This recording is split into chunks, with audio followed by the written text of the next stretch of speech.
po ng mga farm, magandang umaga po sa ating lahat na. Panibagong araw, panibagong property po. Meron po tayong bibisitahing property ngayon dito po sa Santa Elena, Camarines Norte mga farm. Bali bibisitahin tayo dito na may sukat po na 2.8 hectares mga farm. Itong property po na ito ay isang gilid lang po no, pero ito po ay Along Barangay Road mga farm. At ang kinagandaan po na itong property na to ay napakarami po na itong fruit bearing trees mga farm.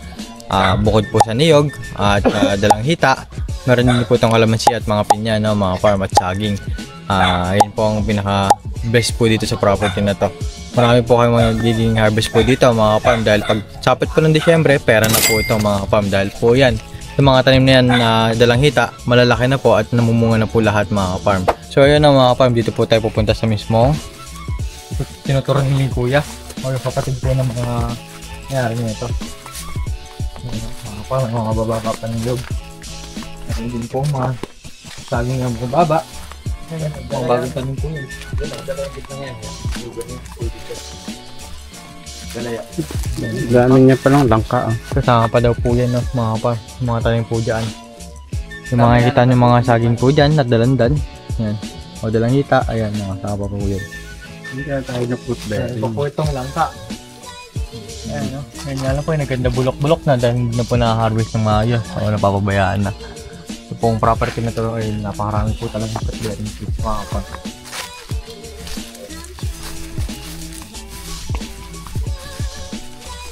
Take note mga farm, ito po ay 4-wheels accessible po no. Pasok po ang inyong sasakyan. Dahil ito po ay Along Barangay Road no mga farm. Hindi niya tayong tubigan. Saan na po ba yung tubigan tayo? Ayun na po ba yan?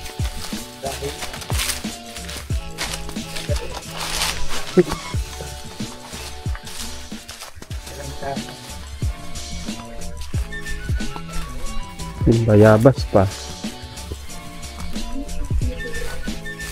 Nakikita nyo mga farm oh. Lahat yan na nakikita po nyo na yan ay sako pa po yung sa property. Nakikita po na yan, sako pa po yan mga farm.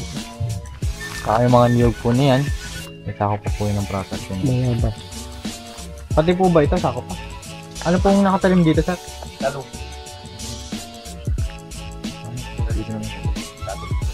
Dami rin pala. Dami rin pala niyang bayabas eh. So ayan na mga farm.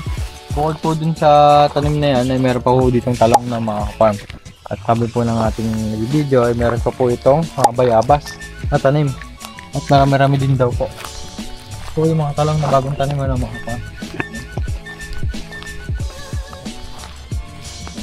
Ayun, yung pinalakaran natin ngayon mga farm ay sako pa po yun ng property. Ito pa ho, oh. Kita nyo po kasama pa po yung mangga na yan. Mula ang puno ng mangga. Ito Indian.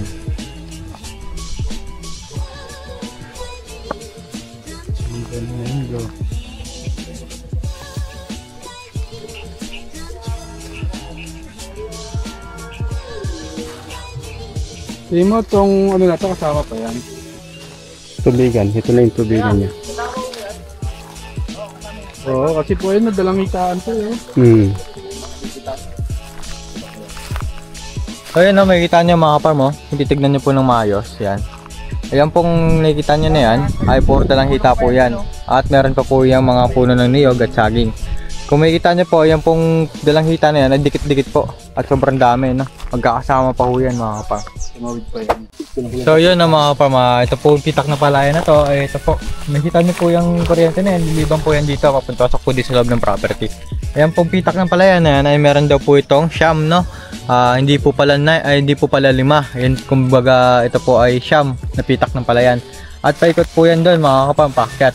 Hanggang din po dito sa may mga tanim po na dalang hita dyan mga kapam. As paikot na po yan, packet din sa loob ng property no mga kapam. Sakop na po yan lahat-lahat mga kapam.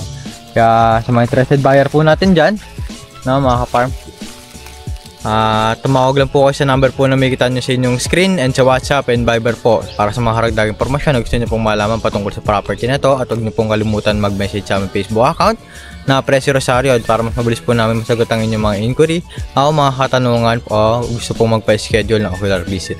So yun lamang po na mga farm. Isa pa magpalang araw po sa ating lahat. God bless all po.